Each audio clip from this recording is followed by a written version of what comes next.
ہمیں دین پر عمل کرتے ہوئے کیا مشکل پیش آئی۔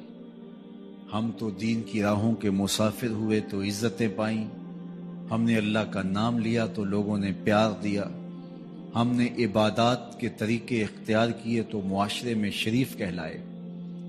لیکن کتنا مشکل اور کٹھن لمحہ تھا جب کوئی اسلام لاتا تو معاشرے سے کٹ جاتا، سماجی بائیکاٹ کر دیا جاتا، وہ لوگوں سے الگ ہو جاتا۔ میرے اور آپ کے آقا و مولا حضور نبی رحمت صلی اللہ علیہ وآلہ وسلم قریش کے عالی نسب خاندان سے تعلق رکھتے ہیں، صادق بھی کہلاتے ہیں، امین بھی کہلاتے ہیں، لوگوں کی امانتیں بھی حضور کے گھر میں پڑی ہیں، اپنے فیصلوں میں حضور کو حاکم بھی مانتے ہیں۔ لیکن جب اللہ کی توحید کا اعلان کیا، جب لوگوں کو راہ راست اور راہ حق کی طرف بلایا تو یہ سارے مخالف ہو جاتے ہیں، حتیٰ کہ اپنے سقے عزیز بھی کتنے دل آزار جملے بولتے ہیں، تباً لک ہنالک سائر الیوم الہٰذا جمعتنا۔ یہ رشتے میں سکا چچا بولتا ہے۔ اللہ اکبر، مشکلیں سہی، تکلیفیں سہی، سماجی مقاطعہ ہوا، سوشل بائیکاٹ ہوا۔ شاب ابی طالب کے 3 سال کس کٹھن حالات میں حضور اور حضور کے غلاموں نے اور خاندان والوں نے کاٹے، حتیٰ کہ درختوں کے پتے کھا کھا کے گزر اوقات ہوتی تھی۔ معاہدہ لکھ کے کعبۃ اللہ کے ساتھ لٹکا دیا گیا، اور یہ اتنے سنگ دل ثابت ہوئے کہ باہر سے کوئی تجارتی قافلہ آتا جس کے پاس اغذیہ ہوتی، کھانے پینے کی اشیاء ہوتی، تو ان کو ادھر جانے نہ دیتے، مبادا کہیں یہ خرید نہ لیں۔ ان کا خیال یہ تھا کہ یہ بھوک سے دم توڑ جائیں، اور نیا دین جو لے کر کے آئے ہیں وہ شعب ابی طالب میں اس گھاٹی کے اندر ہی اپنے آخری دن پورے کرے۔ لیکن جس کو اللہ نے سر بلند کرنا ہو، عزت دینی ہو، جس دین کو پوری دنیا کے اوپر غالب ہونا تھا، اس کو کون روک سکتا تھا؟ اللہ کے محبوب علیہ الصلوۃ والسلام نے محنت، تندہی، کوشش اور کد و کاوش کے ذریعے لوگوں تک پیغام حق کا ابلاغ کیا۔ سب سے پہلے حضور کی اہلیہ حضرت سیدہ خدیجہ الکبریٰ رضی اللہ تعالی عنہا ایمان لاتی ہیں۔ حضور علیہ السلام کے قریبی دوست، گہرے دوست حضرت سیدنا ابو بکر رضی اللہ تعالی عنہ ایمان لاتے ہیں۔ حضرت علی المرتضیٰ رضی اللہ تعالیٰ عنہ اگرچہ نو عمر ہے لیکن سینے پہ ہاتھ رکھ کے کہتے ہیں جان و دل فدا کروں گا حضور آپ پہ۔ حضرت بلال حبشی اسلام لاتے ہیں، حضرت عمار ابن یاسر، حضرت سمیہ، حضرت یاسر اسلام لاتے ہیں۔ 38 لوگ ایک ایک کر کے اسلام میں داخل ہوئے۔ کفار تو چاہتے تھے کوئی دوسرا شخص ان کے ساتھ کھڑا نہ ہو، تو جب 38 لوگ حضور کے ساتھ کھڑے ہو گئے تو ان کے لیے بڑا اذیت ناک لمحہ تھا کہ یہ تحریک جس کو ہم روکنا چاہتے ہیں یہ پھیلتی چلی جا رہی ہے، لوگ اس کے ساتھ شامل ہوتے چلے جا رہے ہیں، اور لوگ ان کے لیے محبتیں اور ان کے لیے پیار پیش کرتے چلے جا رہے ہیں۔ عبداللہ ابن جدعان کے گھر کے قریب سے میرے حضور گزر رہے تھے کہ ابو جہل نے دیکھ لیا اور ہاتھ میں نوکیلا پتھر پکڑا اور حضور پہ حملہ آور ہو گیا۔ آقا کریم علیہ السلام نے کوشش کی کہ الجھاؤ پیدا نہ ہو، لیکن یہ اس بات پہ تلا ہوا تھا کہ حضور کو اذیت دے۔ اس نوکیلے پتھر سے حملہ آور ہو کے حضور کو گہرے زخم دیتا ہے، حتیٰ کہ حضور کے مبارک بدن سے خون بہنے لگ جاتا ہے۔ وہاں سے حضور سین حرم میں پہنچتے ہیں اور اللہ کے حضور سر بسجود ہو جاتے ہیں۔ حضور کے چچا حمزہ بن عبد المطلب ابھی اسلام نہیں لائے تھے، وہ شکار کھیل کے واپس آ رہے ہیں، اور جب وہ شکار کھیل کے آتے تھے تو بڑا اترا کے چلتے تھے۔ انہوں نے سنا کہ 2 لونڈیاں آپس میں بات کر رہی ہیں۔ اس کو پتا ہوتا نا کہ اس کے بھتیجے کے ساتھ کیا سلوک ہوا ہے تو یہ کبھی بھی ایسی چال نہ چلتا، اس کی ٹوری کوئی اور ہوتی۔ تو رک گئے، قدم خود بخود ٹھہر گئے، رک کے پوچھا کیا ماجرا ہوا؟ کہا تمہارے بھتیجے کو ابو جہل نے مارا ہے اور اس کے نازک بدن سے خون بہتا رہا۔ وہ خاموش تھا لیکن اس نے جان بوجھ کے زیادتی کی اس پر۔ بس غصے میں بپھر گئے۔ سین حرم کے آس پاس قریش اپنی مسندیں جمائے بیٹھے ہوتے تھے ٹولیوں کی شکل میں۔ آج امیر حمزہ آئے اور ابو جہل کو تلاش کر کے اپنی کمان کو زور سے اس کے سر پہ مارا اور اس کا سر پھٹ گیا، اور ساتھ بولے تم نے ہمارے بھتیجے کو لاوارث سمجھا ہے؟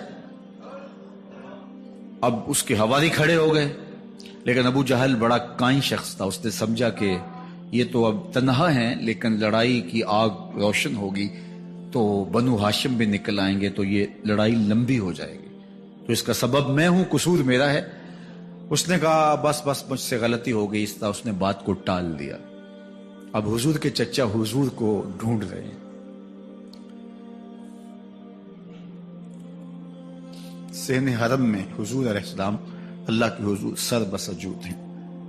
یہ پاس جا کے کھڑے ہو گئے اور کہا یا ابن اخی، اے میرے بھائی کے بیٹے، اے میرے بھتیجے، لیکن حضور سر نہیں اٹھایا۔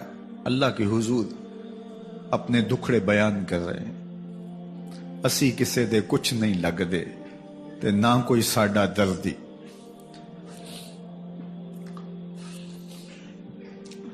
اللہ کے محبوب علیہ السلام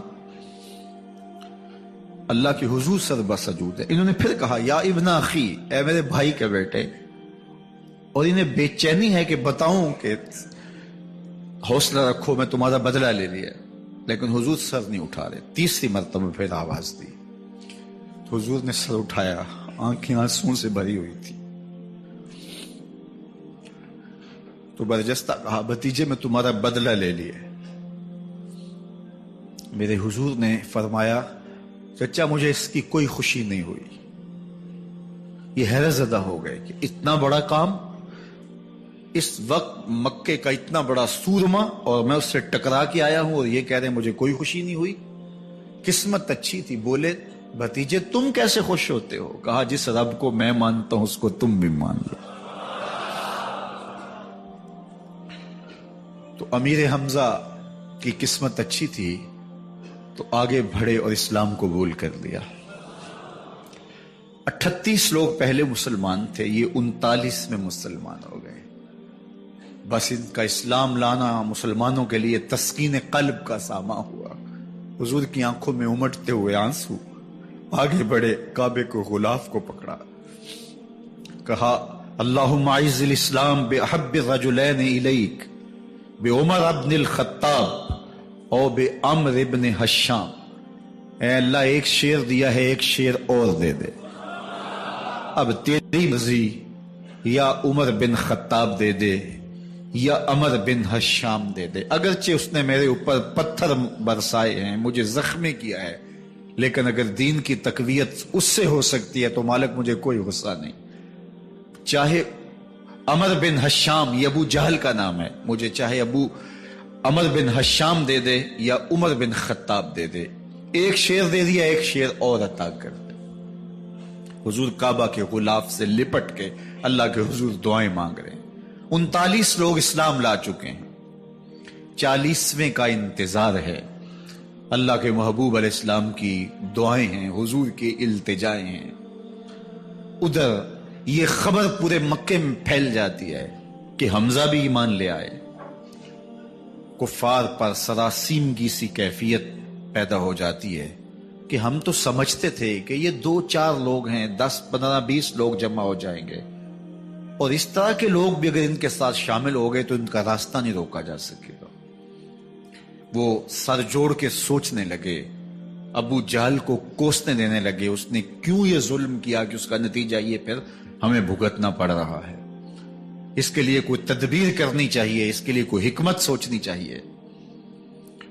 26 سال کا نوجوان ہے، خطاب کا بیٹا ہے، نام عمر ہے، اپنے گھر کے اندر پیچ و تاب کھا رہا ہے کہ اگر یوں ہی اسلام پھیلتا رہا تو ہمارے بتوں کے خلاف اٹھنے والا یہ نظم اتنا پھیل جائے گا کہ روکنا مشکل ہو جائے گا، آباء و اجداد کی کہانیاں ختم ہو جائیں گی، یہ ایک نیا دین ایسے پنپتا رہا تو پھر اس کو روکا نہیں جا سکے گا. کون روکے؟ دل میں خیال آیا اس کا ایک ہی حل ہے کہ بانی اسلام کی زندگی کا چراغ گل کر دیا جائے. لیکن یہ اتنا بڑا کام کون کرے؟ سوچا خود کروں گا. اٹھتی جوانی اور یہ پہلوانی کا زمانہ تھا عمر بن خطاب کا.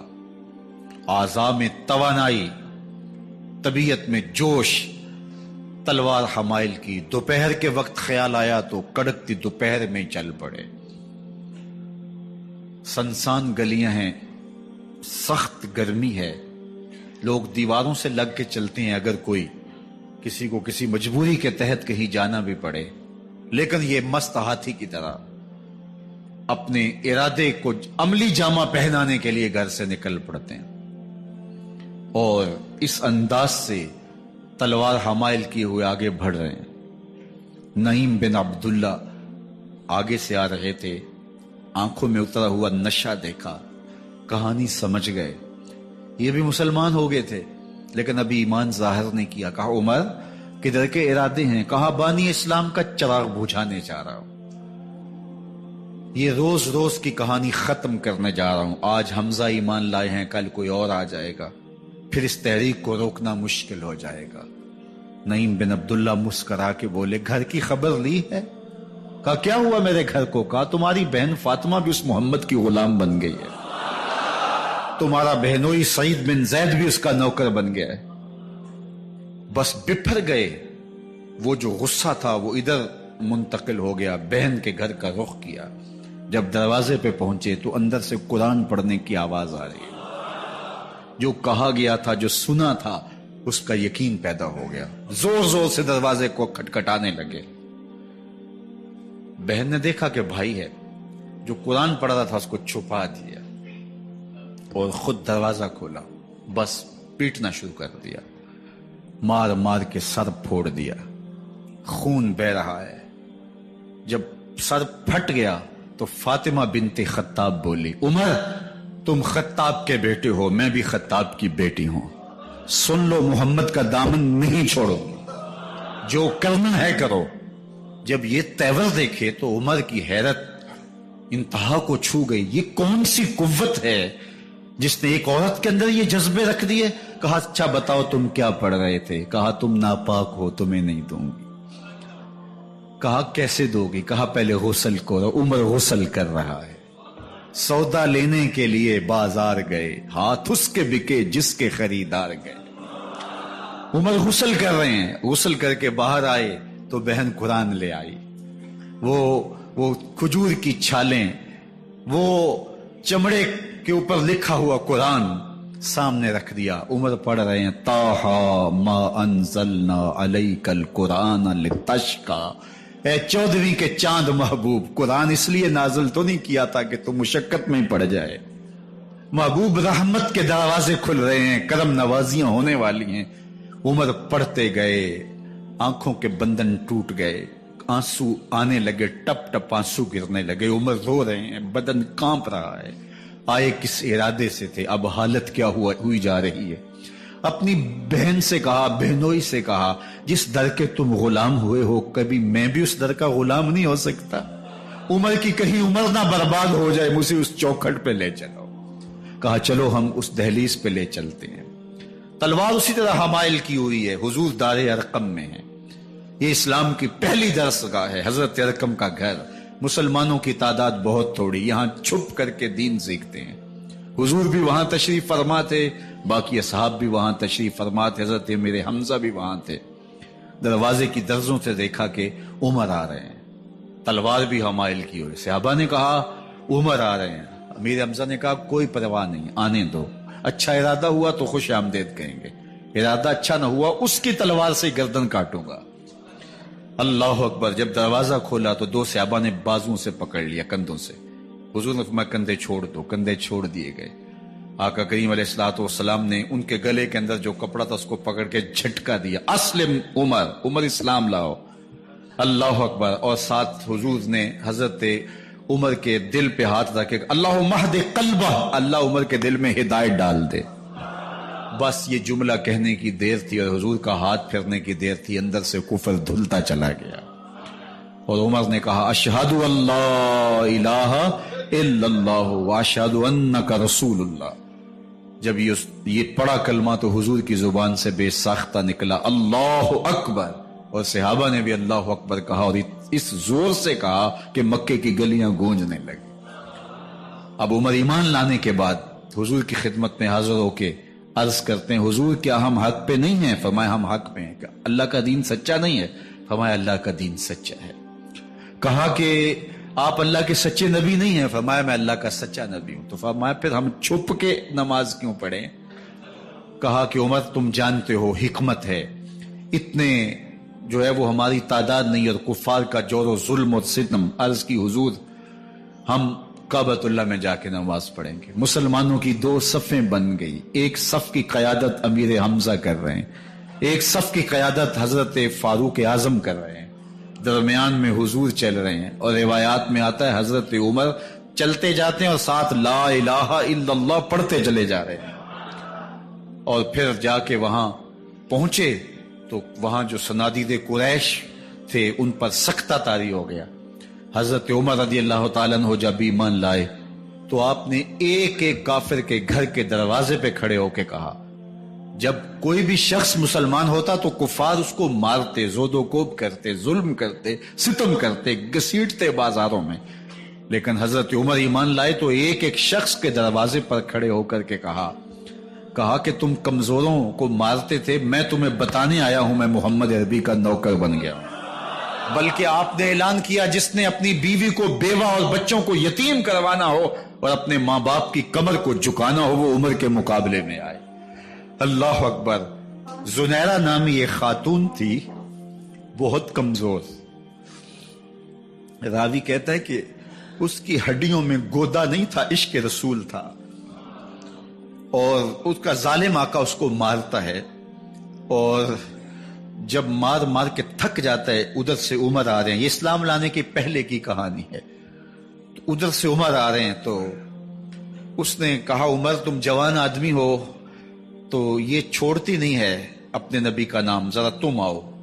تو عمر کوڑا پکڑ لیتے اسے مارتے ہیں، مارتے مارتے تھک جاتے ہیں تو پانی پینے لگتے ہیں، تو کہتے ہیں مجھے تیرے پہ ترس نہیں آیا لیکن میں ذرا پانی پینے لگا ہوں، اور پھر گلے کے اندر کپ ڈال کر کے کوڑا اور اس کی رسی کو بل دیتے ہیں اور اس کی آنکھیں باہر نکل آتی ہیں، اور کہتے ہیں بلا اپنے نبی کو جو تیری آنکھوں کی بینائی واپس کرے۔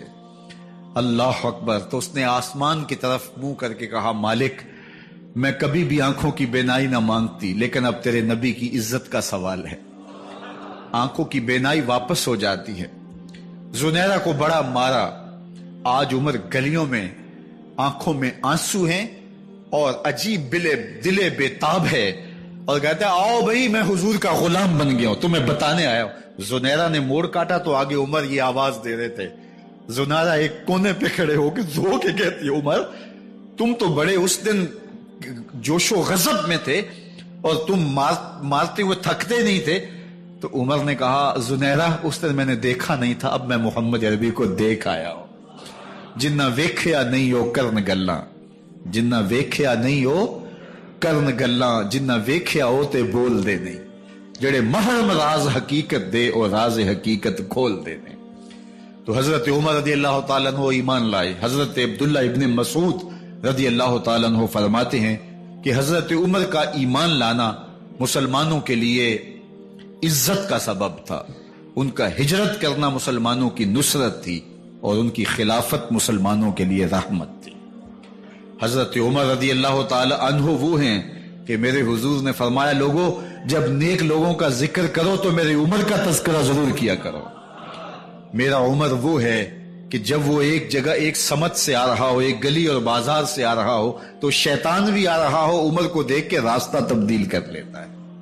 حضرت عمر رضی اللہ تعالی عنہ کی طبیعت کے اندر جو جاہ و جلال تھا، طبیعت کے اندر جو سختی تھی، وہ اسلام کے اندر آ کر بھی قائم رہی، اور آپ نے وہی سختی، وہی جاہ و جلال جو پہلے مسلمانوں کے خلاف تھا، اب کفار کے خلاف، منافقین کے خلاف حضرت عمر کی طبیعت کے اندر وہ جوش و خروش بدستور موجود رہا، لیکن جس دن آپ خلیفہ بنے تو اس دن آپ نے ممبر پہ چڑھ کے جو خطبہ دیا اس میں کہا، لوگوں میں سخت اس لیے تھا کہ رسول اللہ نرم تھے، پھر میں سخت اس لیے تھا کہ حضرت ابوبکر صدیق نرم تھے، اب میں تخت خلافت پہ بیٹھا ہوں، اب میری سختی جو ہے وہ نرمی میں تبدیل ہو گئی، صرف فاسقوں فاجروں اور باغیوں کے لیے میں سخت ہوں، باقی تمہارے لیے نرم ہوں۔ سب سے کم جو تنخواہ بیت المال سے اگر کسی وجود نے لی ہے تو وہ حضرت عمر رضی اللہ تعالیٰ عنہ نے لی، صرف 2 جوڑے لیتے تھے سال میں، اور راوی کہتا ہے کہ میں نے دیکھا ہے کہ اس میں بھی 17 پیوند لگے ہوتے تھے۔ حضرت عمر رضی اللہ تعالیٰ عنہ کا طرز زندگی، آپ کا انداز معاشرت اور آپ کا انداز خلافت، ہر لمحہ آپ کی زندگی کا اٹھا کے دیکھیے کتنی مرتبہ قرآن حضرت عمر کی رائے کے مطابق نازل ہوا ہے۔ اللہ تعالیٰ جل شانہ نے ان کو صاحب الہام بنایا تھا۔ ہر امت میں کوئی صاحب الہام ہوتا ہے، حضور کی امت کا صاحب الہام حضرت عمر رضی اللہ تعالیٰ عنہ، اور آقا کریم نے انہیں اپنا وزیر قرار دیا، فرمایا میرے 2 وزیر آسمانوں میں ہیں، 2 وزیر زمینوں میں ہیں، آسمانوں کے وزیر جو ہے وہ جبرائیل اور میکائیل ہیں، اور زمین کے وزیر ابو بکر اور عمر ہیں رضی اللہ تعالی عنہما۔ تو اللہ تعالیٰ جل شانہ نے حضرت سیدنا صدیق اکبر کے بعد حضرت سیدنا عمر بن خطاب رضی اللہ تعالیٰ عنہ سے جو کام لیا، مختصر دور خلافت کے اندر 10 سال 6 ماہ 4 دن آپ نے خلافت فرمائی ہے، لیکن کہاں سے چلے اور یہاں مکران تک، بلوچستان کا حصہ ہے، یہاں تک آپ کے سلطنت کی حدود وسیع ہوئی، ادھر آرمینیا تک جا پہنچے، حمص فتح کیا، قادسیہ، یرموک، آپ ذرا دیکھیے کہ کہاں تک آپ کی فوجوں کے گھوڑے دوڑتے رہے، اور اللہ تعالیٰ جل شانہ نے ان کو جو توانائی، عدل و انصاف کی قوت عطا فرمائی۔ اللہ اکبر، جب زمین پہ عدل کیا ہو تو زمین بھی حکم مانتی ہے، اور حضرت عمر وہ تھے جن کا حکم ہوائیں بھی مانتی تھی، زمین بھی مانتی تھی، جن کا حکم جو ہے وہ آگ بھی تسلیم کرتی تھی اور دریا بھی ان کا حکم مانا کرتے تھے۔ مصر کے اندر رسم بد جاری تھی، یہ رسم بد جاری تھی کہ سال کے بعد 1-2 شیزہ کو زیورات پہنا کے اچھے لباس میں ملبوس کر کے دریا کی بھیڑ چڑھایا جاتا، اس کی قربانی دی جاتی، اس کا خون بہتا تو دریا چلتا۔ جب اسلام مسلمانوں نے مصر فتح کیا تو گورنر نے لکھا کہ اسلام تو اس طرح کی رسوم کی اجازت نہیں دیتا، لیکن خشک سالی ہے، لوگوں کی فصلیں ویران پڑی ہے، تو حضرت کیا کیا جائے؟ تو حضرت عمر رضی اللہ تعالیٰ عنہ کو جب قاصد آ کے پیغام دیتا ہے تو کاغذ کے ٹکڑے پہ لکھتے ہیں، بسم اللہ الرحمن الرحیم، مصر کے نیل کی جانب عمر کا خط، لکھتے ہیں اے نیل اگر تو اللہ کے حکم سے چلا کرتا ہے تو چل، ورنہ ہمیں تیرے چلنے کی کوئی حاجت نہیں ہے۔ اور قاصد کو کہا یہ خط لے جاؤ اور جا کے دریائے نیل میں پھینک دو۔ قاصد جا کے خط دریائے نیل میں پھینک دیتا ہے، پانی آتا ہے، ایسا دریائے نیل چلا 14 صدیاں ہوئی ہیں آج تک کبھی بند ہی نہیں ہوا۔ دریا حکم مانتے ہیں، آگ نکلتی ہے، لوگ حضرت عمر رضی اللہ تعالی عنہ کے پاس آئے، حضرت لاوا پھوٹا ہے، آگ نکل رہی ہے اور مدینے کی طرف بڑھ رہی ہے، اب کیا کیا جائے؟ فائر بریگیڈ تو زمانے میں تھی نہیں۔ عمر نے اپنی قمیض اتاری، جس قمیض پہ 17 پیوند لگے ہوئے تھے چمڑے کے، کہا یہ قمیض لے جاؤ، جدھر آگ بڑھ رہی ہے آگے ڈھالنا، آگ پیچھے بھاگ جائے گی۔ زلزلہ آتا ہے تو زمین پہ دہرا مارتے ہیں، زمین رک جا، کیا عمر نے تیری چھاتی پہ عدل نہیں کیا ہے؟ تو یہ عمر ہیں رضی اللہ تعالی عنہ کہ جن کے انصاف کی وجہ سے، جن کے عدل کی وجہ سے اللہ تعالیٰ کی رحمات اور اس کی برکات کا نزول ہوتا تھا، اور اللہ تعالیٰ نے مسلمانوں کو وہ آبرو مند حکومت دی۔ کائنات کی تاریخ کے اندر ایسی حکومت آپ نے نہیں دیکھی ہوگی جو حضرت عمر نے حکومت کی ہے۔ اللہ اکبر، فرمایا فرات کے کنارے پہ ایک کتا بھی پیاسا مر گیا تو اس کا حساب بھی عمر سے ہوگا۔ جب اتنے علاقے فتح ہو گئے تو ایک دن حضرت عمر بیٹھ کے رو رہے تھے، تو کسی نے کہا حضرت رو کیوں رہے ہیں؟ فرمایا کہ میں اس لیے رو رہا ہوں کہ فلاں پل سے بکریاں گزری ہیں، تو پل کے اندر شکستگی تھی، ٹوٹا ہوا تھا پل درمیان میں کچھ، اس میں ایک بکری کی ٹانگ ٹوٹ گئی ہے، تو میں ڈرتا ہوں کہیں اس کا حساب نہ لیا جائے کہ میرا رب یہ نہ پوچھے کہ عمر تو نے پل صحیح تعمیر نہیں کروائے تھے کہ ایک بکری کی ٹانگ کیوں ٹوٹی ہے۔ یہ ہیں حضرت عمر رضی اللہ تعالی عنہ۔ اللہ اکبر۔ حضرت سیدنا عمر رضی اللہ تعالیٰ عنہ کی پوری زندگی آپ دیکھ لیجئے، آپ دن کو گھر میں بیٹھتے ہیں، دربار خلافت میں بیٹھتے ہیں، اور آپ کا دربار خلافت کیا ہے؟ کوئی عالی نصب محل نہیں ہے، مسجد نبوی کا صحن ہے، وہاں بیٹھ کے فیصلے ہو رہے ہیں۔ باہر سے سفیر آتا ہے اور آ کے پوچھتا ہے کہ میں امیر المومنین کے، مسلمانوں کے حکمران کے دارالامارہ میں محل میں جانا ہے، تو وہ مسکرا کے کہتے ہیں ہمارے امیر کا تو کوئی محل نہیں ہے۔ کہا کہاں ہے تمہارا امیر؟ کہا مسجد نبوی میں ہوگا یا بیت المال کے اونٹوں کی دیکھ بھالی کر رہا ہوگا، ان کی دیکھ بھال میں لگا ہوگا۔ وہ جب گئے تو مسجد میں نہیں ہے، اللہ اکبر، وہاں گئے تو وہاں بھی نہیں ہے۔ پھر کیا دیکھتے ہیں کہ عمر رضی اللہ تعالی عنہ جنت البقیع کے پاس ایک درخت کے نیچے اینٹ کا سرانہ رکھ کے سوئے ہوئے، تو اس نے کہا عمر تو نے عدل کیا ہے، تجھے کچی اینٹ پہ بھی نیند آ گئی۔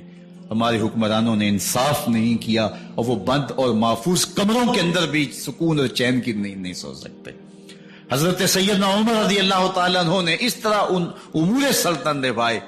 آپ دن کو لوگوں کی دیکھ بھالی کرتے، لوگوں کی ضروریات سنتے سمجھتے، اور جب رات پڑتی لوگ سو جاتے، عمر مدینے کی گلیوں میں پہرا دیتے۔ کائنات نے کوئی ایسا بھی حکمران دیکھا ہوگا؟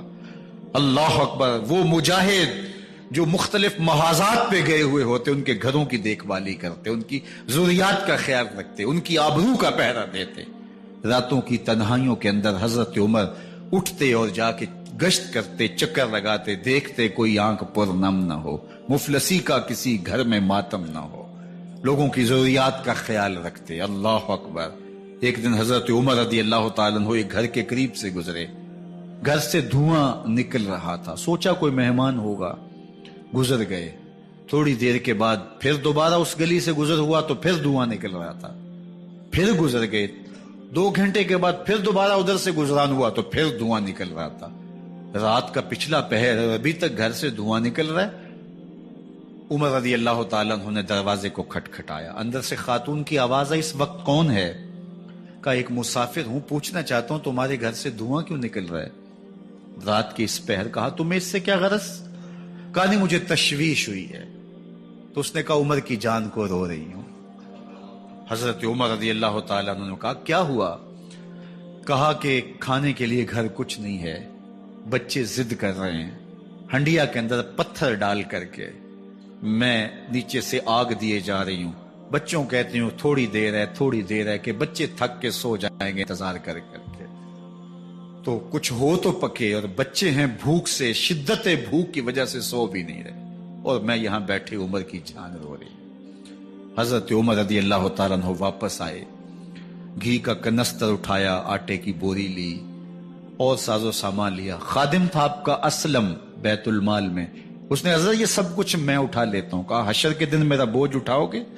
کہا نہیں وہ تو آپ کو اٹھانا ہوگا۔ کہا عمر کو آج خود ہی اٹھانے تو، اور اٹھا کے ان کے گھر آئے، اور گھر آ کے ان کو سب کچھ دیا۔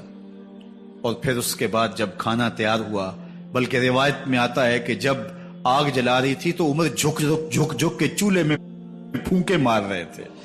اللہ اکبر۔ اس خاتون کو نہیں پتا کہ یہ کون ہے، یہ کوئی اجنبی مسافر ہے، میری مدد کر رہا ہے۔ پھر بچے جو ہے وہ جب کھانا کھا کے خوش ہوئے تو حضرت عمر رضی اللہ تعالیٰ عنہ نے دل میں سوچا اور کہا عمر جس طرح تو نے بچوں کو رلایا ہے آج ان بچوں کو ہنساؤ بھی۔ تو بچے بیٹھے ہیں تو عمر کبھی ادھر جاتے ہیں کبھی ادھر جاتے ہیں، جس طرح بچوں کو کھلانے کے لیے جو ہے وہ گھٹنوں کے بل اور ہاتھوں کے بل لوگ چلتے ہیں، حضرت عمر یوں چلتے ہیں اور وہ بچے مسکراتے ہیں۔ جب بچے ہنسنے لگے، کھانا کھا چکے، عمر اس خاتون سے مخاطب ہو کے کہتے ہیں بہن دیکھ عمر کی بڑی مجبوریاں ہیں، فسطاط، یرموک، کہاں کہاں آرمینیا، کہاں کہاں سرحدوں پہ محاذ پہ لوگ موجود ہیں، ان کی دیکھ بھال کرنی، امور خلافت، کیا کیا معاملے ہیں، تنہا اکیلے بیچارے کی جان ہے، وہ نہیں خیال کر سکا، چل تو اسے معاف کر دے۔ وہ بہن کہتی ہے تو اتنی ہمدردی کیوں کرتے عمر کی؟ نہیں، میں عمر کو معاف نہیں کروں، کل قیامت کے دن میں اللہ کے حضور عمر کا گریبان پکڑوں گی۔ تو دوسرے علاقے فتح کرتا تھا، میری خبر ہی نہیں تھی۔ اللہ اکبر! جب یہ بات کی تو عمر چیخیں مار کے رونے لگے اور ہاتھ جوڑ کے کہنے لگے، بہن یہ تمہارے سامنے ہی تو عمر کھڑا ہے۔ یہ حضرت عمر تھے رضی اللہ تعالیٰ عنہ، اور اللہ کے محبوب علیہ الصلوۃ والسلام کے خلیفہ راشد، دوسرے خلیفہ، 10 سال 6 ماہ اور 4 دن آپ نے خلافت کی۔ اور تاریخ کہتی ہے اگر عمر رضی اللہ تعالیٰ عنہ کو 10 سال اور مل جاتے، یا مغربی مفکرین کہتے ہیں کہ اگر کائنات کو ایک عمر اور مل جاتا، پوری دنیا پہ مسلمانوں کی حکومت ہوتی، کہیں کفر باقی نہ بچتا۔ لیکن بد باطن لولو فیروز نامی ایک مجوسی غلام نے نماز فجر پڑھتے ہوئے حضرت عمر بن خطاب رضی اللہ تعالیٰ عنہ پہ حملہ کیا، زہر میں بجھا ہوا خنجر آپ کے جسم میں سرایت کر دیا۔ آپ وہاں سے اٹھا کے گھر لائے گئے اور 4 دن تک مسلسل آپ اس اذیت اور تکلیف میں رہے۔ جب آخری وقت آیا تو اپنے بیٹے کو بلایا، کہا بیٹا میں نے ام المومنین سیدہ عائشہ رضی اللہ تعالیٰ عنہ سے پوچھا ہوا ہے کہ میرے مرنے کے بعد حضور علیہ السلام کی قربت میں مجھے جگہ دے دی جائے۔ ہو سکتا ہے میں امیر المومنین مسلمانوں کا خلیفہ ہوں تو اس وجہ سے انہوں نے اجازت دے دی ہو، جب میں فوت ہو جاؤں تو ظاہر خلیفہ نہیں رہوں گا، تو پھر جا کے ان کو دوبارہ کہنا کہ میرے باپ کا پیغام ہے، اگر وہ اجازت دیں تو مجھے حضور کی قربت میں دفن کر دینا، اور اگر وہ اجازت نہ دیں تو پھر جنت البقیع میں مجھے دفن کر دینا۔ جب حضرت سیدنا عمر بن خطاب رضی اللہ تعالیٰ عنہ کا انتقال ہو گیا تو آپ کے صاحبزادے ابن عمر حضرت عائشہ رضی اللہ تعالیٰ عنہا کے پاس گئے، کہا کہ میرے باپ کا سلام ہے آپ کے نام۔ انہوں نے آپ کو زندگی میں کہا تھا کہ حجرہ انور میں سیدنا صدیق اکبر کے ساتھ 2 گز جگہ مجھے بھی نصیب ہو جائے، تو آپ نے اجازت دے دی تھی۔ تو میرے والد گرامی نے فوت ہوتے ہوئے کہا کہ دوبارہ ام المومنین کے پاس جانا اور دوبارہ پوچھنا۔ اس وقت تو میں امیر المومنین تھا، ہو سکتا ہے وعدہ کر لیا ہو، لیکن اب اگر آپ اجازت دیں تو یہاں ہم قبر ان کے لیے کھود لیں، ورنہ ہم جنت البقیع میں دفن کر دیں۔ تو ام المومنین سیدہ عائشہ رضی اللہ تعالیٰ عنہ رو پڑی اور فرمایا یہ جگہ میں نے اپنے لیے رکھی تھی، لیکن عمر نے اسلام کے لیے خدمت اتنی کی ہے کہ میں نے خود ترجیح دی ہے، اس لیے میں اجازت دیتی ہوں کہ یہاں عمر کو دفن کیا جائے۔ اللہ اکبر! اور پھر وہاں حضرت عمر رضی اللہ تعالی عنہ کو دفن کیا گیا۔ یہ قبر میرے حضور کی ہے، 7 حضرت صدیق اکبر ہیں، 7 حضرت عمر فاروق رضی اللہ تعالی عنہ ہیں۔ جے شک ہووی تے چل مدینے، جے شک ہووی تے چل مدینے، ویخ لے جوڑ مزاراں دا، بن یار نبی دیاں یاراں دا۔ حضور نے فرمایا، ایک دن مسجد نبوی سے باہر نکل رہے تھے اور کچھ لوگ مسجد میں داخل ہو رہے تھے۔ حضور نے دائیں ہاتھ سے ابو بکر کا ہاتھ پکڑا تھا اور بائیں ہاتھ میں حضرت عمر کا ہاتھ تھا، اور جب لوگوں کو آتے ہوئے دیکھا ان کو مخاطب کرتے ہوئے کہا، ہاکذا نبعث یوم القیامہ، قیامت کے دن ہم قبروں سے یوں ہی اٹھائے جائیں گے۔ میرے دائیں ہاتھ میں ابو بکر کا ہاتھ ہوگا، بائیں ہاتھ میں عمر کا ہاتھ ہوگا۔ جے شک ہووی تے چل مدینے، آ ویخ لے جوڑ مزاراں دا، بن یار نبی دیں یاراں دا۔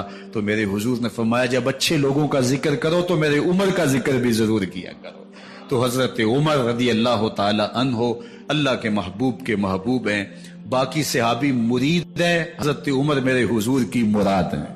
اللہ سے مانگ کر کے لیا ہے، اللہ عمر بن خطاب عطا کرتے، اور پھر اللہ نے عمر کی صورت میں اسلام کو وہ عظیم تحفہ دیا جس سے اسلام کی عزت بڑھی اور شان و شوکت میں اضافہ ہوا، اور اسلام کے جھنڈے 4 داغ عالم کے اندر لگ گئے۔